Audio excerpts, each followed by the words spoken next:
人類關注組。有一樣嘢我比其他人叻嘅，就係我唔怕黑，但係我同其他人一樣，我係怕凍嘅。2003年電視上嘅呢個廣告，唔知大家有冇印象呢？呢個廣告係由非牟利機構以勒基金製作，係沙士嘅時期宣揚同埋鼓勵香港人熱愛生命。我哋一齊嚟回顧一下。我呢就叫龍懷軒，冇電視嗰次呢就係日頭，就做緊成龍嗰次呢就係夜晚。有一樣嘢我比人哋叻嘅就係我唔怕黑，但係我都同其他人一樣，我係怕凍嘅。我都希望每一個人都識跳個開心舞咯。搬一步。我淨係識呢啲嘅啫。你的日子如何，你的力量也必如何。廣告入面嘅呢個女仔係一個失明人士，佢叫做龍懷軒。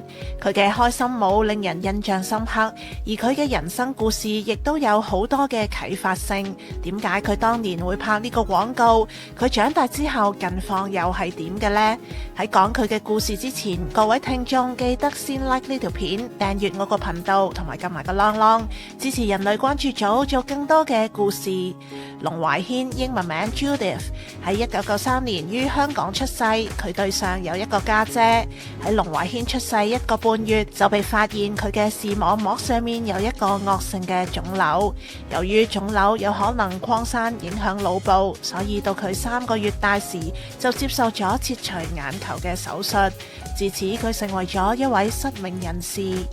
龍懷軒喺香港就讀深光盲人學校，佢好活潑，小學2年級嘅時候就獲得頒發最佳播音員獎。不過由於佢嘅身體狀況，佢嘅生活圈子並唔大，加上社會上部分人對殘障人士有歧視嘅目光，龍懷軒嘅爸爸媽媽希望個女有更加好嘅成長環境，所以喺佢10歲就讀小學4年級嗰陣，就決定舉家移民去到美國嘅加州。喺佢哋移民之前，龍懷軒就應邀拍咗一開始提及嗰個大家都好有印象嘅廣告。去到美國，佢就讀嘅小學係 Monterey Highlands Elementary School， 之後升讀中學 Oak Avenue Intermediate School。呢2間都係一啲普通嘅學校，而唔係好似香港時就讀嘅盲人學校。本來活潑嘅龍懷軒變得好怕醜，就連上堂嗰陣要講嘢都會紅到面晒，因為佢當時擔心自己英文唔叻，又唔係好敢識朋友，連講嘢都唔敢。不過好在後來佢就慢慢適應，而且同學都好友善，會主動同佢講嘢，又同佢玩。喺玩嘅時候，佢同一般小朋友冇咩分別。佢話過同朋友玩捉迷藏嗰陣，朋友以為佢睇唔到就捉唔到人，不過佢就識得變通，佢就係熄燈嚇到啲朋友 V 哇鬼叫，咁咪捉到佢哋咯。呢個女仔意志力好堅強，佢明白自己喺語言上嘅不足，就好努力咁樣喺屋企開口讀英文書，就算讀到厭晒都繼續讀，又聽錄音帶學美國嘅口音，同埋學點樣同人傾偈，由英文唔叻到可以同身邊人順利溝通，仲識咗好多嘅朋友。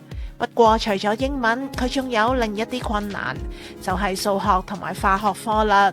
因為佢對三角柱、長方形呢啲冇咩概念，上化學堂嗰陣佢又睇唔到啲化學符號。好彩老師同埋同學都好好，學校老師更加為咗佢去學習盲人德智，為龍懷軒將學習嘅教材同功課變為德智，令佢更加容易學習。而同學都成日幫佢鼓勵佢，佢成績越嚟越好。7年級嗰陣更加拎過進步獎，後來更加係名列前茅。喺中學畢業嗰陣，佢以非常好嘅學業成績奪得金帶，另外亦都憑住社區服務同埋領導才能獲得銀帶。而且佢喺中學期間亦都對音樂產生咗興趣，佢開始學習小提琴。睇唔到樂譜嘅佢付出比其他人更多嘅努力，佢靠聽覺同埋記憶學習小提琴，又參加學校嘅演樂團。佢話每次拉小提琴嗰陣，個腦都會浮現出一路上其他人幫佢嘅情形，令佢覺得好幸福同埋幸運。2011年19歲嘅佢大個女中學畢業啦，佢獲得包括加州大學、UCLA 等6間大學嘅取錄，最後佢揀咗升讀加州柏克萊大學。學校唔近屋企，佢要去住宿舍。媽媽就話佢係時候要學習獨立啦。其實龍懷軒嘅父母真係好厲害。喺一篇蘋果日報嘅舊訪問入面，媽媽就提及一定要相信個女可以做到，而唔可以成日保護佢，要令佢學識獨立。龍懷軒由英文唔好去到入讀名校，而佢喺大學攻讀嘅更加係佢初去美國時最唔擅長嘅英文。佢曾經諗過畢業之後要成為一位英文老師，佢好想可以幫翻有特別需要嘅小朋友。而亦都係喺呢一年，佢曾經返香港拍咗新一輯嘅加長版廣告。廣告喺2012年播出，繼續以佢可愛又真誠嘅分享，鼓勵大家熱愛生命。我叫龍懷軒，我係18歲嘅。我最中意食呢就係我媽咪煮嘅食物，同埋我最中意聽嘅呢就係小提琴嘅音樂。有陣時我行街嘅時候呢，唔小心轉錯咗方向就可以迷路，迷咗半個鐘都得嘅。不過如果有陣時真係揾唔到嘅時候，有啲人呢經過都會幫下我嘅。豆角蝦仁炒蛋係好難煮嘅。我係用另一個方式去睇顏色嘅，譬如藍色呢，我就會諗起天空嗰個平靜同埋有啲風吹嚟。紅色呢，我會諗起火啊。一個困難對於我嚟講係盼望嘅源頭。我好希望其他人都可以好似我咁樣一路堅持落去，唔好放棄做一個聰明人。我睇顏色係零舍精彩嘅。你的日子如何，你的力量也必如何。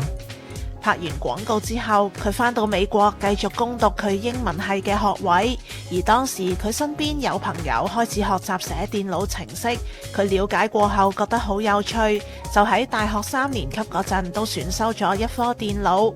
唔學猶自可，一學就興趣大爆發，佢不停鑽研自學，去到2015年佢由英文系嗰度畢業，但係佢就冇去做老師，而係再入讀舊金山州立大學攻讀碩士。主修臨床復健同埋心理健康諮詢，在學期間佢喺唔同嘅機構嗰度做實習嘅諮商師，為殘疾成年人提供職業同埋個人嘅諮詢服務。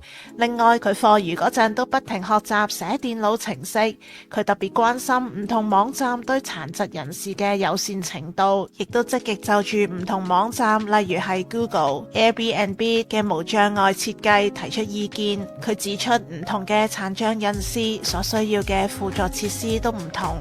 佢喺訪問中提過，細個嗰陣時留意到屋企人用電腦非常之自如又方便，但係佢就要用螢幕閱讀器，即使係查個電郵都要花成15分鐘。佢好希望可以投身改善呢啲問題。根據佢個人公開嘅網上履歷，佢喺2019年起成為咗全職嘅無障礙軟件工程師，負責開發殘疾人士都可以用嘅網站同埋軟件。而佢喺2025年4月起，亦都開始攻讀軟件工程嘅碩士，進一步提升自己。雖然佢並冇好似以前升大學嘅時候諗咁樣成為老師，但係佢揾到另一個方向去服務更加多嘅殘疾人士。喺2003年佢嘅廣告推出嗰陣，有啲網民會惡意改圖，有笑佢咁，但係佢提過，佢覺得啲人都係改下圖，開心玩下咁，佢並唔介意。佢嘅廣告中有一句：你的日子如何，你的力量也必如何。其實調翻轉，你的力量如何，你的日子也必如何。龍懷軒係一個充滿力量嘅女仔，喺佢嘅人生歷程中，完全可以睇到佢對生活嘅熱愛。